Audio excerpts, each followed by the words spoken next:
Allez, merci à vous, mesdames et messieurs, de nous retrouver ce matin sur votre antenne. On va bien sûr dire que nous sommes entrés avec une certaine... voilà, mais ça commence bien ce matin. Merci de vous installer confortablement. Et c'est avec un plaisir d'ailleurs que vous nous recevez chez vous ce matin. Et on salue toute l'équipe technique qui se mobilise naturellement à donner forme et corps à cette émission de 10-12 Zénith et tout ce qui va avec. On vous dit merci infiniment les amis. Allez, ce matin, on va poursuivre les réalités autour du Cameroun. On va tenter de mieux comprendre ce qui se passe, vous le savez, à Fumban, à Fumbot et dans le Noun aujourd'hui. La vie chère qui est en train de connaître, on va dire, des réalités incroyables. Mais surtout, à côté de la vie chère, nous voudrions certainement ce matin porter la voix des patrons et des importateurs. Parce qu'en réalité, la question de l'importation au Cameroun est bloquée exactement à quel niveau? Qu'est-ce qui a grippé les importations aujourd'hui au Cameroun? Et qu'est-ce qui empêche en réalité aux Camerounais importateurs de mieux s'en sortir? Nous reviendrons certainement pendant l'émission sur les prismes réels, entre autres les banques camerounaises. Deuxième élément porté sur la devise camerounaise. Troisième élément porté surtout sur la douane camerounaise et cette entité qui désormais décide au-dessus de la douane camerounaise.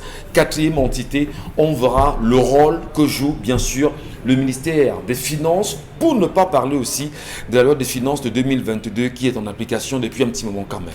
Merci à vous de nous retrouver. Donabis Kamgan, c'est un plaisir de vous retrouver ce matin. Chers messieurs, soyez les bienvenus. Bonjour Michel, bonjour à nos téléspectateurs. Je rappelle à la police ce matin qu'il y a un costaud trou qui se trouve presque sur la chaussée à la poste centrale à Yaoundé. Nos confrères du quotidien Le Jour ont fait ce reportage très intéressant que nous avons parcouru dans l'une de ses éditions récentes.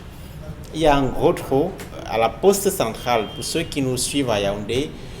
Certains connaissent ce trou.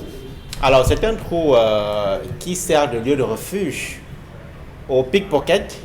Ceux qui vous arrachent un téléphone, qui vous prennent un sac, eh bien, entrent dans ce trou. Et le trou donne sur une rivière. Il y a une échelle d'ailleurs qui est là et qui permet donc à ceux qui vous ont agressé de descendre tranquillement et de partir. Si on vous prend ça là-bas et que vous tentez de descendre, vous ne savez pas qui est à l'intérieur, quels sont les autres acteurs qui vous attendent. Donc forcément, lorsqu'on vous arrache un ça là-bas, d'après ce reportage que j'ai lu, eh bien, vous fuyez seulement, vous partez, surtout à une certaine heure de la nuit. C'est vrai que lorsque vous parlez de la poste centrale, on a bien envie de savoir, c'est de quel côté? C'est du côté du marché Nfundi, c'est du côté de la SNI, c'est du côté de la poste en elle-même ou bien... Il y a une boulangerie Saker à la poste centrale.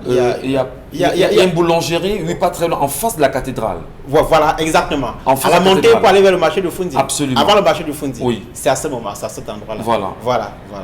Donc, je pense que cet endroit, ce trou-là doit être bien connu par la police, forcément. Oui, on va dire entre la banque, puisqu'il y a une banque justement qui est là, voilà. Et il y a également je vais dire, il y a une entreprise là, il y a un couloir. C'est ce couloir-là qui me semble être un emploi dangereux, parce que quand on prend ce couloir, on va directement sous la rivière. Hein. Il y a une rivière, passe par là. Au bas, voilà, oui. Justement, à cet endroit, il y a une rivière qui passe. Merci. Je pense que c'est un trou qui a déjà fait plusieurs années là. C'est pas un trou qui date d'un mois ou de 2 mois. La police sait certainement. Je pense qu'il faut prendre des mesures pour ça. Le maire de la ville est fortement interpellé puisque là, on est sur un tronçon principal. C'est de sa compétence. Le maire de la ville, M. Luc Atangana. Merci infiniment, Donabos Kamgan. Isabelle Carros-Dupet, bonjour. Bonjour Michel. Ça va bien? Ça va aller dans tous les cas. Ça va aller. Ouais, c'est bien de rester comme vous êtes là. On est toujours content de vous retrouver comme ça ce matin. Hein? Ça va les enfants? Franchement. Bonjour à toi Michel, bonjour à ceux qui regardent. Oui, si tu veux savoir pour les enfants, ben, ils vont bien. Oui, d'accord. C'est bien. C'est pas un secret. On salue toutes les mamans aussi. On sait que j'ai beaucoup d'enfants, donc je vais faire un clin d'œil. Il y en a qui sont scotchés et qui regardent le programme. Donc, maman t'a vu à la télévision aujourd'hui. Salut, maman, je t'ai vu à la télé ce matin, on dit très souvent quand on rentre. Mais dans tous les cas, ce matin, j'ai bien envie de savoir ce que veut dire influenceur, parce que la définition sur les réseaux sociaux, à un moment donné, on se perd aussi. Chacun qui arrive, qui donne une définition, qui colle cette définition et qui par la suite vous dit que c'est ça qui fait l'effort de vouloir imposer. Et puis après, il y a un autre poste qui va vous dire que non, voilà, influenceur veut dire ci, veut dire ça.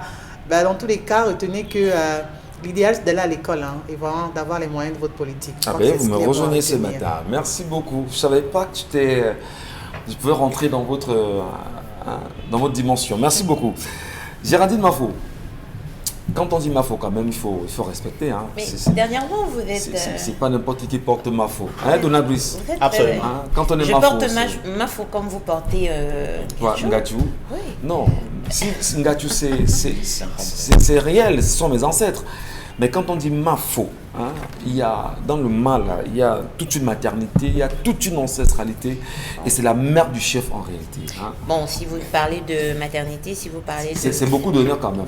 Oui, il y a de l'honneur dans ce nom, mais après, porter ce nom ne suffit pas. C'est ce qu'on en fait, c'est qui on est, qui définit au final la personne. Et si vous dites Mafo parce que la mère, oui, je suis très fière de porter ce nom en tant qu'une mère, parce que c'est la première fonction dans laquelle je me reconnais avant tout autre. Être une mère, et c'est la chose que je fais en premier chaque jour de ma vie, être une mère. Voilà, beaucoup de courage à vos mamans et beaucoup de courage bien sûr à toutes les mamans qui nous regardent ce matin, mais surtout on va garder le regard sur une localité du côté de Tiko. On en parle depuis des jours quand même. Il risque d'avoir un bain de sang de ce côté-là, effectivement, autour de la famille Mongo Menlen. C'est bien sûr à Tiko, pas très loin du péage, où de ce côté, on laisse entendre qu'aujourd'hui, le sous-préfet de la localité voudrait imposer là-bas un chef qui n'a pas été validé par les populations. Et autour de ceci, on parle encore de litiges fonciers. Et autour de ceci, on parle également des sous-préfets qui se seraient succédés dans la localité et qui ont vécu dans des complicités avec les familles. Mais comment peut-on expliquer, parce que depuis hier encore on en parlait, on a même posé la question dans un programme de radio qu'on a, quel est le rôle trouble des préfets, des sous-préfets, des gouverneurs dans l'attribution des terres aujourd'hui au Cameroun? Certes, ce sont les chefs de terre, mais quand on parle précisément du Mongo Menland, c'est à Tiko, ce qui va se passer là-bas aujourd'hui risque d'être très grave si le sous-préfet descend là-bas. Comme les populations le disent, en vue de leur imposer un chef, ça sent pas très bon justement de ce côté. L'histoire de ce jour, madame, c'est important d'en parler. Bien sûr. L'histoire de ce matin, c'est l'histoire d'une jeune dame. Elle est âgée de 34 ans.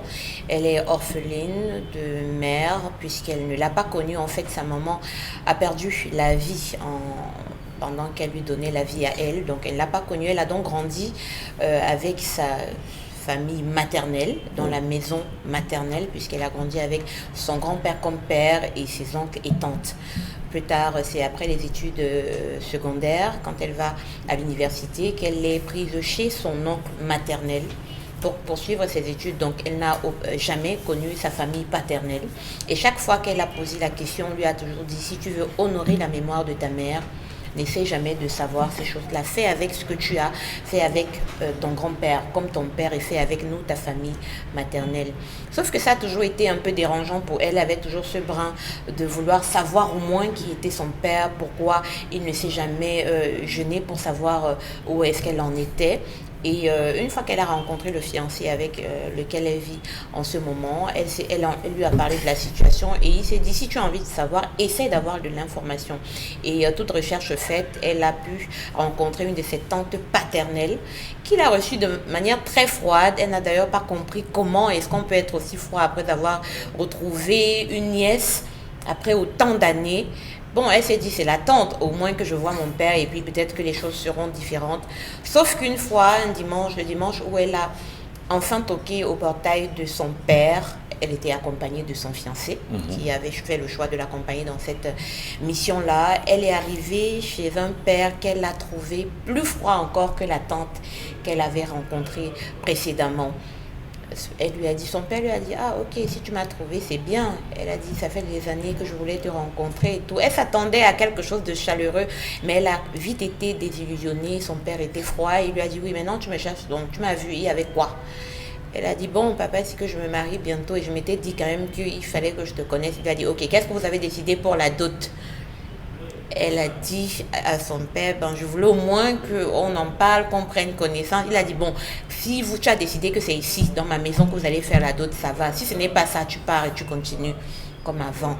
Elle a eu un poignard, elle a reçu un poignard dans le cœur. Elle s'en est allée jusqu'à aujourd'hui. Elle n'arrive plus à se retrouver. Elle est secouée par une rage, une colère, une déception qui surpasse de loin celle qui l'a accompagnée tout au long de son enfance jusqu'à ce qu'elle rencontre son père. Et elle a toujours entendu dire qu'un père reste un père, même si il a abandonné quoi qu'il fasse, quoi qu'il ait fait. Aujourd'hui, elle n'arrive même pas à penser qu'elle a un père, elle a un esprit de vengeance, elle n'arrive pas à savoir comment faire pour pardonner. Voilà pourquoi elle se tourne vers nous aujourd'hui, déjà pour raconter cette triste histoire et pour savoir un peu ce que les uns et les autres auraient fait à sa place pour vivre ensuite. Des faits comme ceci, on en parle chaque jour. Y a-t-il des papas parmi nous ce matin qui ont fait 30, 40 ans sans jamais chercher à savoir exactement où est l'enfant avec lequel avec lui, qu'ils ont fait avec une femme, disons ça comme ça. Est-ce qu'on peut expliquer quand même qu'après 34 ans que votre fille demande à vous retrouver, et lorsqu'elle revient vous présenter son fiancé, que vous soyez froid, et que vous lui intimiez justement l'ordre de tout faire, si jamais l'ado ne se fera pas dans votre maison, qu'elle continue sa route simplement. Doit-on dire qu'il y a des papas qui ne pensent qu'à eux, et ne pensent pas à l'avenir des progénitures? Avons-nous le droit justement de faire des enfants et les abandonner d'une manière ou d'une autre? Qu'est-ce qu'elle a lieu de faire? Et comment aider cette fille à sortir du choc, de la détestation dans laquelle elle peut se retrouver aujourd'hui vis-à-vis de son papa?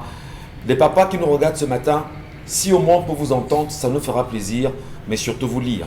Je commence avec vous, Isabelle Carole Zoupette. C'est un fait, c'est pas anodin, c'est pas nouveau, mais on continue justement d'en parler, de crier. Qu'est-ce que vous dites à cette fille justement vis-à-vis de son papa qui ne la gère pas, comme on dit au quartier? C'est dur, c'est compliqué. Je crois que ce qui l'anime à présent, c'est le regret d'avoir parcouru tout ce moment, tout ce temps pour se dire il faut que je cherche mon père, il faut que je sache qui est mon père. Et fin de compte, de le voir et d'avoir d'être servi ou alors d'être reçu de la sorte. C'est très dur, c'est très compliqué. Moi, je dis, quand vous avez un père qui vous ignore, il faut l'ignorer. Honnêtement, c'est peut-être dur, c'est peut-être inconcevable pour certains, mais moi je suis dans cette logique-là. Si vous avez un père qui vous adopte, qui sait que vous êtes son enfant, qui vous témoigne de cet amour, qui s'excuse même, qui vous dit ma fille, écoute, voilà, je me suis perdue de vue avec ta maman, on a eu des problèmes, je ne savais même pas là où tu étais, c'est pour ça que ça fait 40 ans que tu vis, je n'ai pas eu tes nouvelles. Vraiment, tu ressens chez l'autre la joie de t'avoir rencontré après autant d'années qu'il t'a perdu de vue. Mais vous n'avez pas vu votre père pendant je ne sais combien d'années. Vous faites l'effort de remonter jusqu'à lui parce que ce qu'il faut dire, c'est que le cheminement n'est pas évident. Il faut aller savoir tout ce qu'elle a pu parcourir, toutes ces personnes qu'elle a pu rencontrer. Non, on va voir X, on va voir Y. Peut-être qu'il était là-bas, peut-être qu'il était ici. C'est l'occasion aussi de dire aux parents aujourd'hui, vous pouvez ne plus vous pouvez ne plus aimer, ou alors il peut ne plus avoir l'amour entre partenaires ou alors parents d'un enfant, mais vous ne devez pas perdre de vue qu'il y a un enfant qui est là. Et lorsque l'enfant est là, vous avez l'obligation de dire à l'enfant, sache que ton père est à tel endroit, sache que ton père est dans tel quartier, sache que moi je suis ta mère, j'ai eu des points avec ton père, on ne s'entend plus, mais sache tout de même que c'est ton père, le voici, de présenter et tout. Parce que ce sont les parents en fait qui font qu'on arrive à de tels résultats. On ne sait peut-être pas le problème que l'homme a eu avec la mère de cette fille, et aujourd'hui vous voyez que c'est elle qui paye le lourd tribut. Maintenant, elle arrive, elle aussi est femme. Elle veut vraiment aller normalement en mariage, qu'on fasse tout le processus et que son papa réponde avec légèreté. Moi, je crois que ce qui blesse, ce n'est pas le fait qu'on vienne la doter chez ce papa, mais c'est la façon avec laquelle ce dernier le dit. C'est-à-dire qu'il prend ça comme un fait banal. Pour lui, c'est même pas... C'est un épiphénomène. C'est à accepter ou à refuser. Ben pour lui, ben tant pis, c'est ta vie. Donc, ou tu marches comme je demande, ou alors tu laisses tomber. Il n'est pas en train de pouvoir dialoguer avec elle, il n'est pas en train de discuter, il n'est pas en train de faire comprendre à la jeune fille ton point de vue compte, tu m'as manqué, vraiment je suis très contente de t'avoir retrouvé. Il ne le fait pas, il répond avec tellement de dédain. Est-ce que c'est la colère, la rancune, la façon avec laquelle il s'est séparé avec la mère, c'est ce ressenti, ce vomi-là qu'il est en train vraiment d'imposer sur sa fille? Ça on ne le sait pas, mais dans tous les cas, la douleur de l'autre ne devrait pas être transférée aux enfants. Peu importe le litige que vous avez eu avec votre partenaire, il ne faut pas rembourser ça à l'enfant parce qu'elle n'a pas demandé à naître. Et aujourd'hui, où elle a pris sur elle de vous chercher, de vous retrouver, le minimum à faire, c'est de lui dire, ma fille, écoute, bienvenue. que le ciel soit là, que tu sois arrivé, que je n'ai pas encore fermé les yeux, reçois toutes mes bénédictions et voilà. Mais il ne le fait c'est le pas. langage que devrait avoir le papa en fait. Oui, c'est le langage qu'il devrait avoir. Aujourd'hui, la fille est davantage meurtrie, c'est-à-dire qu'elle se sent plus mal qu'avant d'avoir connu son père. Ouais. Pourtant, ça devait être l'inverse. Pourtant, il devait penser les blessures. Mais là, il est plutôt venu vraiment ouvrir la plaie complètement. C'est la plaie plutôt béante, c'est-à-dire qu'elle regrette 34 ans d'avoir quand connu. même, c'est 34 ans, c'est pas 34 jours. 34 ans où on n'a pas vu son enfant et que le jour où votre fille apparaisse devant vous, heureusement que vous êtes encore en vie et que vous comportez la sorte. Mais justement, je voudrais qu'on touche un fait. Les familles justement qui, lorsque la fille vient au monde, ont choisi de couper la fille du lien avec son papa. Je veux dire l'enfant, Non, du ça lien dépend de avec son l'attitude papa. du père Oui, aussi, on est d'accord, Michel. on est d'accord. On est d'accord qu'il peut y avoir des attitudes qu'on n'accepte pas, mais est-ce que ce comportement, cette attitude à donner à Brice Kamgan, il faut pérenniser cela? C'est pas nouveau, hein, dans des familles africaines aujourd'hui, on en sait, des enfants qui sont venus au monde, et l'enfant c'est que grand-père est son père, c'est que grand-mère est sa mère, et parfois même la mère même est considérée comme sa grande soeur ou sa petite ou sa tante. Vous savez, Michel, aucun malheur n'est jamais complètement malheureux. Permettez que je m'exprime comme ça. Dans chaque événement malheureux qui vous arrive ou dommageable qui vous arrive, il faut savoir qu'il y a toujours une portion, aussi incongrue qu'elle soit, qui vous enseigne, qui vous forge. Oui. C'est ce que j'ai envie de dire à cette fille. J'ai beaucoup de respect pour les personnes qui ont perdu un membre de leurs parents, c'est-à-dire la mère ou le père, parti parfois lorsque l'enfant est à la fleur de l'âge. Ces personnes-là savent ce que c'est que le sens de la vie. Ces personnes ont un moral d'acier, ces personnes ont un sens de la combativité que vous ne pouvez pas imaginer. Si j'avais la possibilité, si cette fille avait eu la possibilité de savoir quel était l'état psychologique, quelle était la moralité de son père avant de le rencontrer, je lui aurais dit de ne pas y aller. Parce que c'est un père son père de toutes les façons complètement irresponsable. Et je suis d'accord, c'est son père. Nous le disons tous.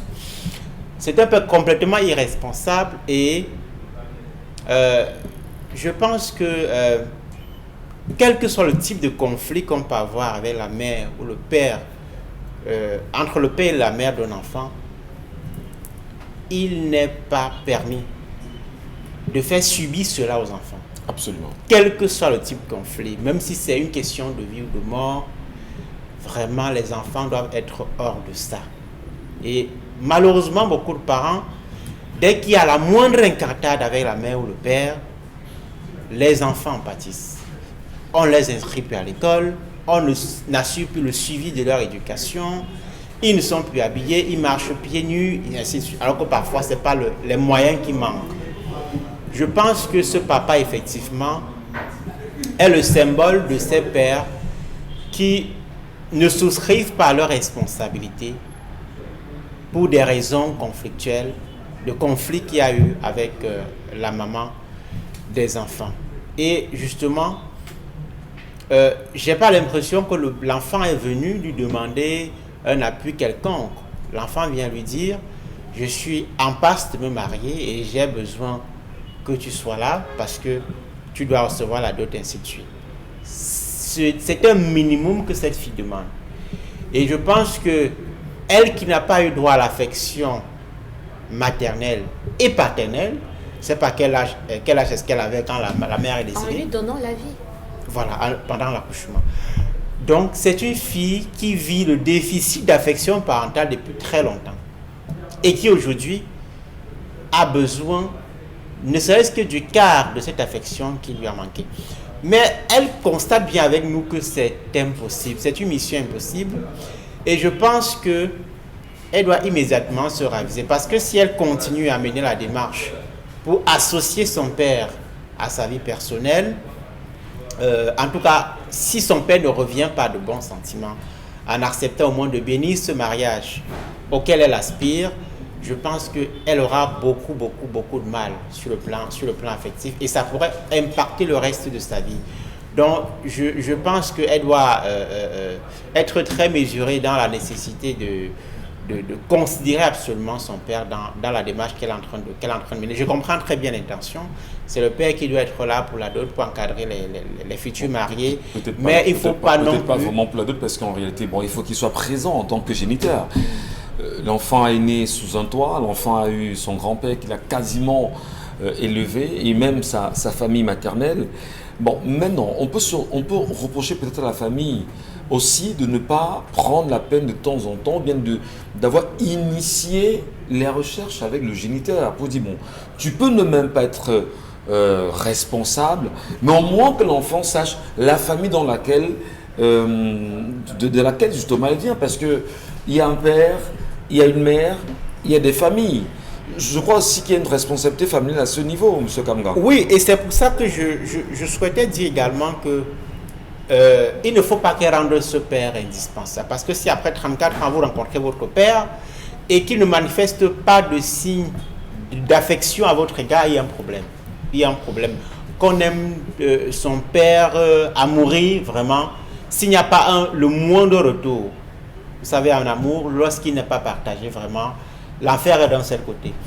S'il n'y a pas le moindre retour, elle ne peut pas trouver le bonheur qu'elle recherche. Et dans cette circonstance aussi, il est tout à fait possible, ça se fait, de confier cette responsabilité de recevoir la dot à un membre de la famille pour qui elle a de la considération. Ça peut être un oncle, un cousin, ainsi de suite, qui peut jouer le rôle de père si jamais le père se dévine complètement de ses responsabilités, comme ça semble être le cas. Les questions bien sûr propres à la responsabilité parentale aussi. Il y en a qui vous regardent ce matin et qui vont vous dire bah, je suis un père responsable. Il y en a qui vous diront oui, j'ai peut-être abandonné un enfant quelque part, mais il y en a qui prennent toujours la peine de se dire mais l'enfant au moins il est où? Parce qu'au moins, vous pouvez ne pas être responsable, je ne valide pas la poste selon laquelle les papas ne peuvent pas payer l'école pour leurs enfants, ne font pas ça, ce qui n'est pas normal. Mais au moins se dire, l'enfant, je dois être en contact avec l'enfant. C'est le minimum au moins, Géraldine. C'est pas trop demandé. Monsieur Michel Ngachouf, n'importe quel homme, je dis bien n'importe quel homme, à partir du moment où il est productif sur le plan des hormones, peut se coucher et faire un enfant. Mais il faut être un homme, un vrai, pour se lever et être un père. Et de la même manière, je pourrais dire que tous les utérus peuvent porter des enfants, mais ça ne fait pas de vous une mère. Une mère, c'est celle qui donne l'amour. Et c'est un clin d'œil que je fais à toutes ces femmes qui n'ont pas encore eu le bonheur d'enfanter, parce qu'il y en a qui donnent tellement d'amour qu'on se demande, mais comment Dieu a-t-il fait son monde? J'ai envie de dire que cet homme, ce père, j'ai eu envie de le dédouaner un peu en me disant qu'il n'était pas au courant. Peut-être même que la fille avec qui il avait eu peut-être une histoire d'un jour était tombée enceinte et qu'elle était décédée en donnant la vie. Mais on se rend bien compte qu'il était au courant. Il a été au courant de ce que cette femme, cette fille est tombée enceinte de lui. Il a été au courant qu'elle est décédée en mettant au monde leur enfant. Le temps a passé, il n'a jamais rien dit. Et on comprend très bien l'attitude de la famille. Parce que si votre fille, votre sœur décède en donnant la vie et que le géniteur n'ose même pas venir s'enquérir de comment, pendant même les obsèques, vous comprenez tout de suite que ce n'est même pas quelqu'un à qui il faut exposer un enfant. Et donc cette famille a pris sur elle de protéger cette fille. Et elle n'a pas compris dans cette quête de l'inconnu et du besoin normal, elle n'a pas compris qu'on la protégeait. Parce qu'il faut le dire, même si on vous coupe, même quand on vous coupe de votre père, dans beaucoup de cas, il y aura toujours quelqu'un qui dit, dans votre famille même maternelle, pour dire, je sais où est ton père un jour. Il y a toujours, mais quand vous voyez toute une famille qui prend une décision, pareil, c'est qu'en face, il y avait quelque chose de terrible. Elle, dans son âme d'enfant, elle a suivi simplement son instinct qui lui disait il faut aller connaître ça. Mais en fait, on la protégeait. Maintenant, elle devait aussi chercher même à savoir qu'est-ce qui se cache derrière le décès de sa mère. Qu'est-ce qui s'est passé derrière le décès? La mère décède en donnant la vie aussi. Il faut parfois faire les choses dans un certain ordre. On est en train de parler à beaucoup d'enfants. Il y en a qui sont même déjà en congé, qui sont là, qui regardent. Il faut parfois ne pas prendre le sapin par le milieu. Il faut vraiment commencer à chercher des choses là où il le faut avant d'aller embrasser des grandes situations comme celle qu'elle vient de confronter, ça fait quand même extrêmement mal de retrouver un père qu'on a cherché depuis dans son âme, dans son cœur, et de rencontrer une telle chose. En fait, on a simplement même l'impression que c'est une famille de sorciers. Et la tante qu'elle a rencontrée préalablement, qui ne peut pas dire « Oh ma fille, quel bonheur, laisse que je t'accompagne ». Parce que ce aurait été ça, que la tante au moins accompagne. Et qu'elle ait même la joie de dire à son frère, voici notre enfant là qui finalement est revenu. Parce que peu importe justement quelle aurait été la relation entre les deux, une fois qu'un enfant retrouve la famille paternelle, il y a toujours un peu cette effervescence, on veut accompagner parce que c'est un moment de célébration. Donc même l'enfant revient et la tante qui est froide, elle devait même déjà comprendre qu'est-ce que là où je parle, là, je suis en bon voyage. Elle est donc allée rencontrer quelque chose de très difficile. Et moi, j'ai envie de dire aux hommes qui nous regardent ce matin et qui ont laissé les enfants un peu partout, là, pardon, quand les enfants vous retrouvent... Des hommes comme moi, quoi. Vous vous sentez concerné? Je parlais, hein. Si c'est vous, vous me dites, je vous parle directement. Non, il faut accompagner des hommes comme moi. Hein? Bon, des hommes comme vous, comme Donald Brice, qui est un homme également, hein, et comme Dallas Bartel-Chana. Donc, je disais, il faut, quand l'enfant, peu importe ce qui s'est passé, quand vous retrouvez enfin votre progéniture, s'il vous plaît, même si au fond de vous, il y a encore quelques cicatrices de la rencontre ou bien de la relation avec sa mère, donnez à cet enfant quelque chose qui va là ou bien le marquer. Parce qu'un enfant est marqué par le premier contact. Et c'est important pour l'équilibre de la vie. Ensuite, vous avez là une jeune fille qui vous dit qu'elle ne sait pas comment continuer. Et il faut être à sa place pour comprendre. Moi, j'essaie de me mettre à sa place. Et ça fait tellement mal que je me demande vraiment comment elle a même fait pour vouloir partager son histoire. C'est terrible. Et avis à la parenté irresponsable, là, ceux qui s'aiment un peu partout après disent que oh, là, le moment va venir, l'enfant va me chercher. Voilà. On va bien sûr saluer tous les papas qui nous regardent ce matin. Bah ouais. Salut aussi les mamans, c'est important. Vous savez, des questions pareilles, ça me renvoie à une petite anecdote que j'ai eue. Moi, j'ai une cousine que j'avais, enfin, j'ai des cousins que je n'avais jamais connus, hein, des cousins. Et le week-end dernier, j'ai eu la chance de rencontrer une de mes cousines. Ça faisait elle a 32 ans. Moi, je ne l'avais jamais vue. Et ça fait plaisir de retrouver sa soeur. Elle me dit, bah attends, je ne t'avais jamais connue, donc tu es ma soeur. Le pire aurait pu se produire avant. Le pire aurait pu se produire. Ça peut faire rire, mais à la réalité, justement, c'est qu'il y a des parents ou des familles qui choisissent de disloquer des enfants pour des raisons parfois que vous ne comprenez pas. C'est-à-dire que Isabelle Carole a ses enfants, son petit frère, même vente, comme on dit au Cameroun, a ses enfants, et les enfants d'Isabelle Carole ne connaissent pas les enfants de son petit frère. C'est-à-dire que c'est 32 ans après que les enfants se retrouvent et se parlent et s'accueillent. À un moment donné, je crois qu'il faut... Et tout ceci participe aussi de l'éducation familiale. Moi, je connais des familles où, une fois par mois, les enfants de toute une descendance se retrouvent pour faire soit des tontines, soit des cotisations, soit des échanges, soit de manger ensemble. Et ça permet aux enfants de se mettre en contact. Moi, je pense que... Moi, je crois qu'on est simplement... On n'abandonne personne. On se méfie de tout le monde. Malheureusement, on fonce tout droit vers là. C'est-à-dire qu'aujourd'hui, on n'a plus la même aisance avec laquelle on disait aux enfants, allez en vacances chez telle personne, allez en vacances chez votre oncle, allez en vacances chez votre tante, allez en vacances chez X, allez passer le week-end chez Y. Aujourd'hui, si vous remarquez bien autour de vous, vous allez voir que chaque famille, c'est-à-dire que le père, la mère, les enfants, préfèrent rester concentrés, peine même à aller rendre visite désormais à X ou à Y. Oui, c'est ma soeur, elle habite ici en haut, mais vous pouvez faire 5 ans dans le même quartier et ne pas aller chez votre soeur qui habite tout près. Pourquoi est-ce qu'on arrive de plus en plus à cette situation d'individualisme? Eh bien, parce qu'on se méfie de tout le monde et parce qu'on essaie de voir des différentes scènes selon lesquelles votre soeur vous empoisonne, c'est elle qui vous met les bâtons dans les roues, c'est elle qui est contre le fait que vous ayez un emploi, votre femme soit à tel ou à tel autre endroit. Bref, aujourd'hui, dans les familles, l'amour vraiment commence à être un peu dénaturé. Et on se dit, autant mieux garder mes enfants chez moi, autant mieux que je reste ici pour éviter tout type de dérapage et tout. Mais moi, ce que je tenais à dire ce matin, c'est que il est important que les uns et les autres se connaissent. C'est important, mais alors très important. Il est important, parce que important que les parents aussi aillent chercher les enfants qu'ils ont laissés dehors. C'est important. Là, vous soulevez encore... oui, bon, on revient au sujet, en fait, ce sujet majeur. Oui. Mais quelle cinquième guerre, Isabelle? Cinquième guerre dans la mesure où les hommes ont du mal à pouvoir le faire, du moins certains, à dire ok d'accord, j'ai fait l'enfant avec telle personne, il faut au moins que je récupère mon enfant. Pire encore pour le cas de cet homme où la maman est décédée en donnant la vie. C'est-à-dire que pour quelque raison que ce soit, On ne sait pas le problème qu'il y a eu entre-temps avec les grands-parents, peut-être qui ont refusé à cet homme d'avoir la garde de cet enfant.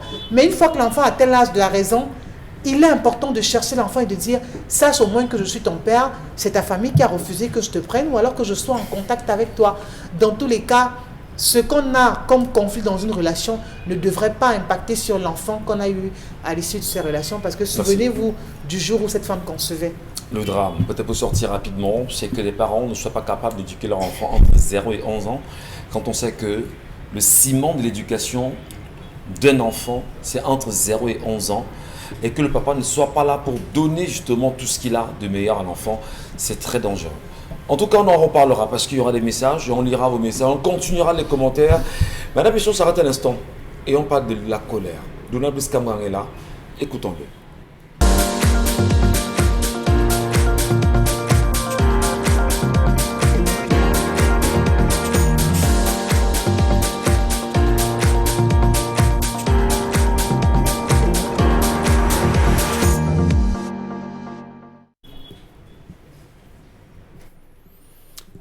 J'interpelle la conscience nationale ce matin sur le renforcement de la centralisation du pouvoir au Cameroun. Le 24 février 2021, alors qu'on est en plein dans la pandémie à coronavirus, le maire de la commune de Douala-Premier prend une note instituant la fermeture des écoles maternelles et primaires dans l'arrondissement dont il assure la gestion. Jean-Jacques Lengue Malapa motive sa décision par la nécessité de lutter contre la maladie au regard, expliquait-il, des informations sur la persistance de la pandémie. Il précisera plus tard qu'il s'agit de procéder à la désinfection des établissements scolaires avant leur réouverture. Quelques jours après cette décision, 2 autorités administratives sortent de leur gant. D'abord, le délégué régional de l'éducation de base du littoral qui écrit que la mesure du maire de Douala-Premier est, je cite, hâtive, non concertée et inappropriée. Au même moment, le préfet du département du Vouri signait un arrêté rapportant purement et simplement le texte pris par Jean-Jacques Lengue Malapa.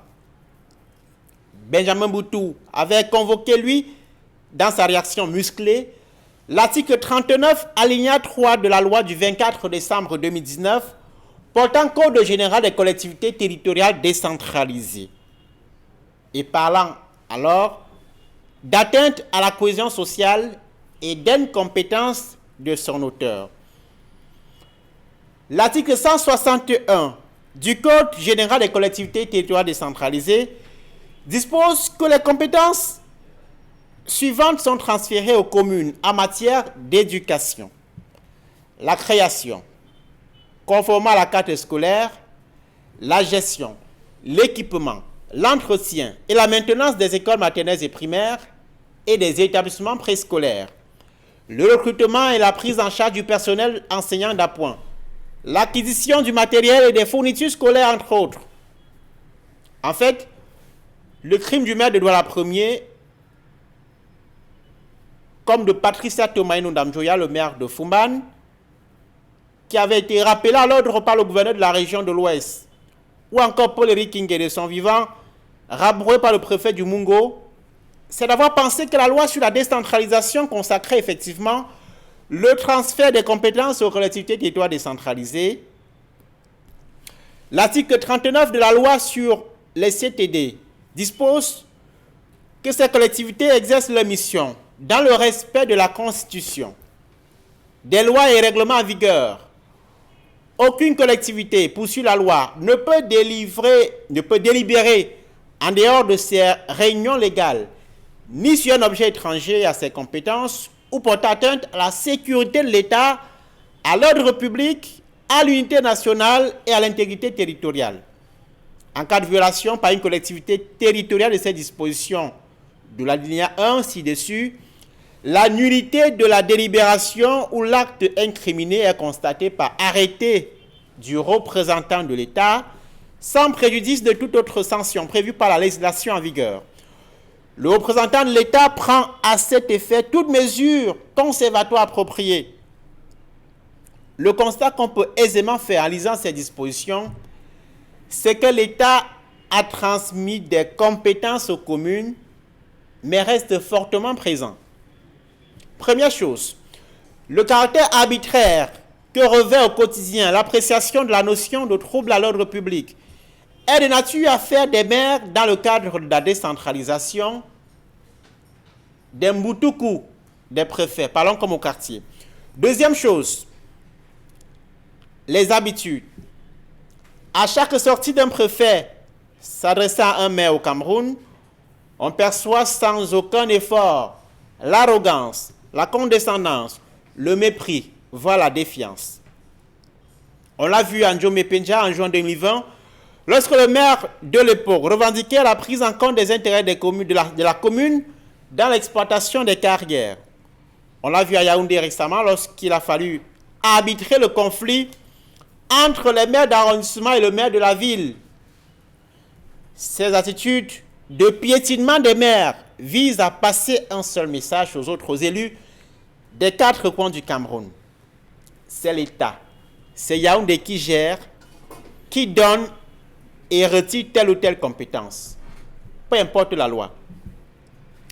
Si vous ajoutez à tout ceci le défaut de financement des collectivités territoriales décentralisées, la coupe est pleine.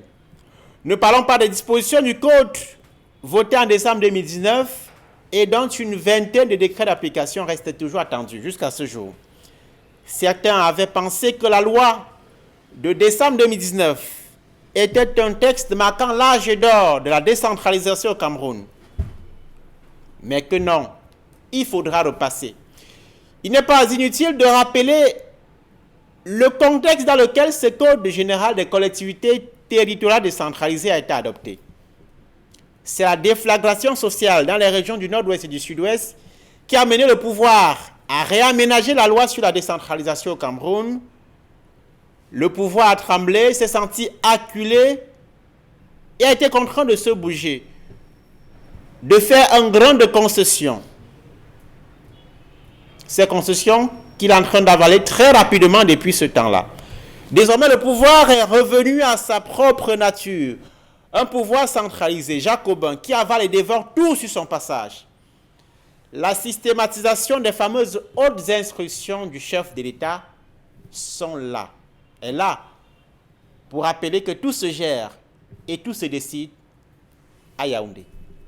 À demain. Dona Brice-Kiamgan, vous mettez bien sûr le doigt dans la fourmilière ce matin, en espérant que ceux qui nous regardent comprendront réellement ce qu'on entend par centralisation. Je parlerai même, avec votre permission, d'hypercentralisation du pouvoir au Cameroun aujourd'hui, car les constats sont clairs et les aiguilles affichent quand même, voilà, on va dire, indiquent que l'heure est grave en ce qui concerne l'hypercentralisation.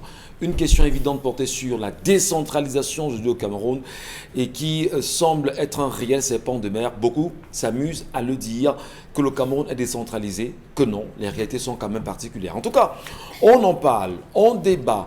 Vous aviez pris des exemples assez illustratif quand même sur une sortie du maire Lengue Malapa ici et qui a été entre autres remis dans son fauteuil par à la fois le préfet et même le délégué régional de l'éducation de base sur un certain nombre de faits ou d'actions qu'il a posées, prouvant à suffisance qu'un maire n'a pas les coudées franches à agir dans sa circonscription administrative.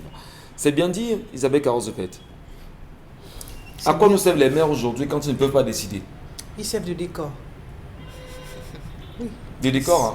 Oui, ils servent de décor. Si vous êtes là et que vous ne pouvez pas décider, ça veut dire que vous servez de décor. C'est-à-dire que c'est comme si dans une entreprise, on a un directeur, mais qui est incapable de prendre une décision parce qu'elle vient plus haut. Donc en réalité, ça veut dire qu'on vous a mis directeur parce qu'il faut que sur l'organigramme de l'entreprise, on puisse dire ok, d'accord, à tel niveau, on a tel directeur et voilà ton nom. Mais en réalité, vous ne décidez de rien. Malheureusement, c'est ce qu'on observe aujourd'hui et qui se passe. Je crois que c'est le même cas avec ces maires qui sont là, mais qui n'ont pas les pleins pouvoirs et qui ne cessent de revendiquer cela parce qu'ils ont besoin de cela pour pouvoir respecter toutes les promesses faites durant les périodes de campagne. Parce que pour pouvoir le faire, il faut avoir déjà à disposition les moyens qui vont avec. Il faut déjà avoir à disposition la liberté de pouvoir faire X ou Y. Mais si tout ce qu'il y a à faire ou à refaire, vous avez besoin d'un stylo, d'une craie de 100 francs ou de 200, il faut d'abord que ce soit Yaoundé qui décide avant que vous, maire, vous puissiez exécuter comme ils le désirent, comme ils l'entendent.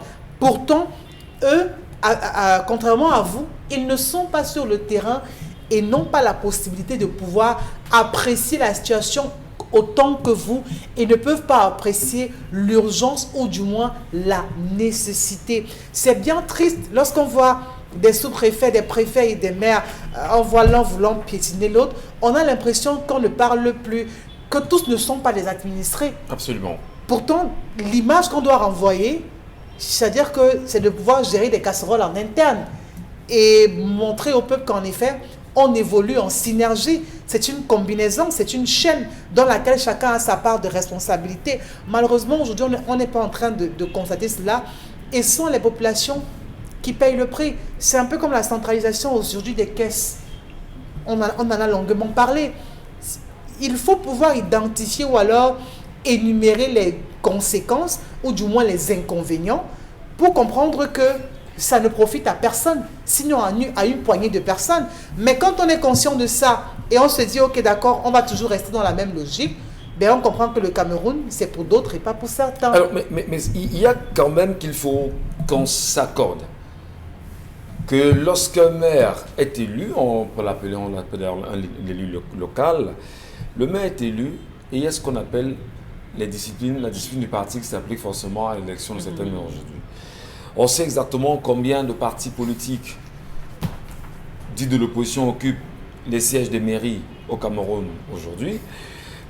Fondamentalement, ce que je veux dire, c'est que les maires eux-mêmes ne sauraient être libres parce qu'ils sont tenus par le parti au pouvoir qui leur applique la discipline du parti.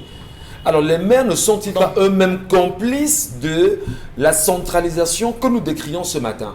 Donc vous voulez dire qu'on est dans un parti-État, c'est ça? Mais en même temps, vous voulez qu'on le dise comment? Parce que comment le maire dit, bon d'accord, j'ai été élu avec la complicité du parti. C'est vraiment parce qu'il y a eu X, Y personnes qui a agi dans l'ombre pour que je puisse avoir le poste de maire. À ce à quoi je m'attends? Je ne viens pas forcément servir les populations, je viens plutôt servir les intérêts de ceux qui m'ont placé là comme maire. Parce que le tout n'est pas justement de faire une critique juste pour la faire. Il faut la faire pour prouver justement au public que c'est le maire lui aussi qui serait de façon sibylline en train de revendiquer un certain pouvoir, qui est à l'origine de ce pouvoir qu'il n'a pas aujourd'hui. Isabelle Carrozepel. Ils vous diront que ce discours, c'est vous qui le tenez. Et c'est vous qui avez les réponses ou alors les preuves de ce que vous dites. Parce que pour eux, ça reste ce sont les populations qui ont mis ces maires là où ils sont. Non, il faut qu'on aille sur une logique. Et je crois que c'est cette logique-là. Ils vous diront, les maires sont là parce que c'est vous qui les avez votés. Ouais. On écoute ces maires pendant les périodes de campagne. Oui, on a besoin de voter, nous on fera ci, on fera ça. Donc ce qui se passe à l'ombre reste à l'ombre.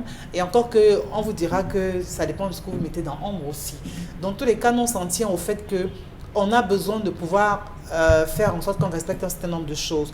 On se souvient encore, ou du moins tout récemment, avec le maire de Loum, il avait fait une sortie concernant les délestages dans cette partie de pays. Le maire adjoint. Et on a vu ce qui s'est passé par la suite. Ouais. Il a été tapé sur les doigts, oui. Parce qu'on a estimé que sa sortie n'était pas appropriée. Donc, vous voyez que quand tout un maire qui porte les doléances de la population, qui estime que justement dans sa zone, son petit territoire, où il peut parler un peu haut, il essaye de porter ces doléances-là. Mais quand on a fait de lui dire non, écoutez, vous ne pouvez pas le dire, ben ça veut dire qu'on a tout faux. D'accord. On n'est pas correct avec ce qui se passe. On veut toujours essayer de mettre les choses ou alors de maquiller la situation. Hypercentralisation, de Nabo c'est très gentil quand il parle de centralisation. Je ne sais pas si on exagère en parlant d'hypercentralisation quand même, parce que à l'exemple du maire de Loum, premier, je pense bien, oui, adjoint. Non, il y a un seul maire à Loum. C'est le maire de Loum. C'est le maire de Loum. C'est lui qui était sorti pour voilà, merci. Merci pour le rectificatif de Nabo Skamgan. À l'exemple du maire de Loum, Loum premier, c'était ça, n'est-ce pas? Non, c'est Loum, tout Loum. Ah, d'accord. Loum centré et puis tous les autres. D'accord, j'avoue que je peux me perdre dans mes textes là. Mais lorsque ce maire, pour son cas précisément, fait savoir quel est son courroux, parce qu'en fait, Eneo une entreprise qui est supposée distribuer, qui a pour ambition et pour rôle de distribuer l'électricité ne le fait pas, et que des commerces tombent en ruine, et que les activités se meurent, et que le maire porte la voix des populations, et que le préfet vient lui rappeler qu'il est dans une logique de terrorisme, est-ce que vous ne comprenez pas justement qu'il y a ce qu'on appelle effectivement les petites mains de la dictature, comme disait quelqu'un, dans ce pouvoir, pour reprendre l'expression de Donald Kamga, jacobin? Les petites mains de la dictature, dites-le si vous voulez, mais toujours est-il que on est dans un État tellement démocratique que vous pouvez le dire. Il y a de la liberté d'expression dont vous parlez. C'est comme ça qu'on vous répond quand vous estimez qu'il y a une quelconque dictature. On vous répond qu'on est tellement en démocratie que vous avez la liberté de dire, comme vous l'avez dit, ce que vous êtes en train de dire. Donc, Monsieur Michel Gachou, si vous pensez que ce sont les petites mains, c'est vous qui le dites. Mais ce que je sais, c'est que dans notre pays, quand on a trop tiré sur une corde, ce qu'on fait généralement, c'est qu'on sort quelque chose pour vous calmer d'abord. D'où la création de beaucoup de postes vides, de commissions, de quelque chose qui ne va pas fonctionner ensuite. Et voilà, on se retrouve dans cette lancée de décentralisation où on a voulu donner l'impression aux gens qu'on ne voulait plus que ce soit seulement à Yaoundé que les choses se passent. On vous donne l'impression que non, vous allez désormais décider sur les choses qui vous concernent parce que voilà, on vous a affecté quelqu'un avec qui vous allez réfléchir. Mais la réalité, c'est qu'il n'en est rien. Il n'en est rien, rien n'est pensé préalablement. Et ce qui est terrible, c'est que quand on nous fait ça, on accepte encore. Nous sommes encore les premiers à valider. Mais on ne sait pas que lorsqu'on a créé tous ces postes vides de contenu, c'est encore nous qui en pâtissons parce que c'est des dépenses. Lorsqu'on a installé les maires, les super maires et tout ça, c'est encore le peuple qui va en souffrir parce que, vous savez... on a parlé une fois ici des rideaux qui coûteraient, je ne sais pas combien. Les rideaux du conseil régional. Du Sud. Voilà. Plus de 60 millions. Voilà. Conseil régional, vous savez qu'avant, il n'y avait pas ça, non. Donc, on a créé, et ça a fait qu'il y ait eu beaucoup d'argent qui serait allé donc dans les rideaux de ces conseils régionaux. En fait, ce que je voudrais le dire, marché a finalement été annulé, ce marché. Bon, la polémique était forte. La polémique était sociale pour annuler le marché. Voilà. Et vous savez, lorsqu'un préfet ou un sous-préfet va taper sur les doigts d'un maire qui veut porter les préoccupations d'un peuple, on l'accuse d'insurrection et de vouloir inciter le peuple. C'est comme ça quand on marche sur les cordes raides. Quand on sait qu'on a en face un peuple qui est même depuis patient, parce que pour dire la vérité, il y en a, pendant que d'autres vont sortir des notes pour continuer à intimider, pour continuer à donner l'impression que si vous tentez quoi que ce soit, vous serez mort. Il y en a quand même parmi ces gens-là qui se disent, même les Camerounais, ils sont quand même patients.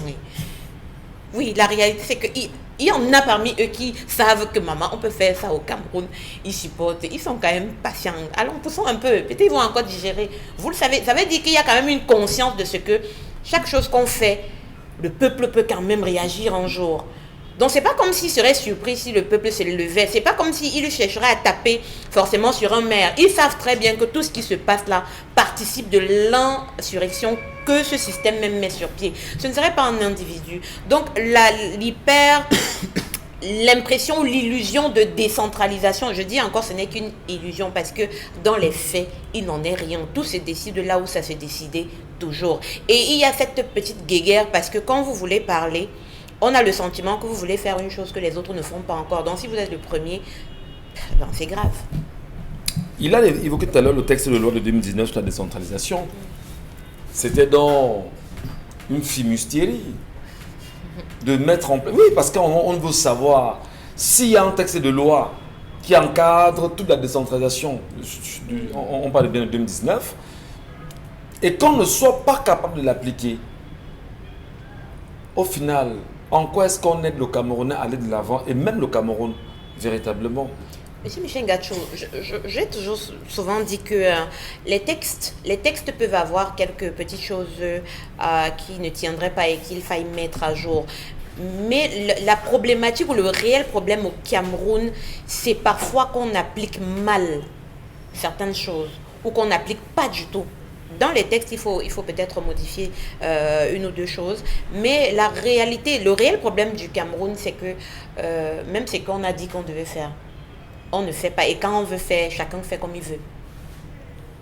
Donc, soit il y a des abus, soit il y a des choses qui sont retranchées, soit il y a que chacun est venu faire un peu comme il entend et qu'on n'utilise pas la même constitution, les mêmes lois pour sanctionner. Comme je dis, au Cameroun, l'un des plus grands problèmes, c'est la tolérance et le fait que ce soit on accède à certains postes par micmac, hein. Passez-moi l'expression, c'est les micmacs, c'est un peu comme... Donc les maires également, vous avez dit tout à l'heure que c'est la voix du peuple. Que c'est moi, hein, Isabelle Caron m'a rappelé justement que c'est à moi d'avoir les preuves de ce que je dis. Oui, après, fournissez-nous, dites-nous que c'est pas le peuple. Et quand on sait exactement comment certaines maires ont fait pour être où ils sont aujourd'hui, c'est vous qui dites. Oui. Non, quand je dis c'est moi qui le dis, on sait exactement comment ça se passe. Hein, il y a des mecs qui témoignent quand même de ce qu'ils ont fait pour être où ils sont aujourd'hui. Merci à vous, chers monsieur et madame. On va poursuivre le débat dans un petit moment, oui. Restez sur notre antenne. C'est le Zénith, c'est 10-12 le Zénith, bien sûr. Salutations à vous.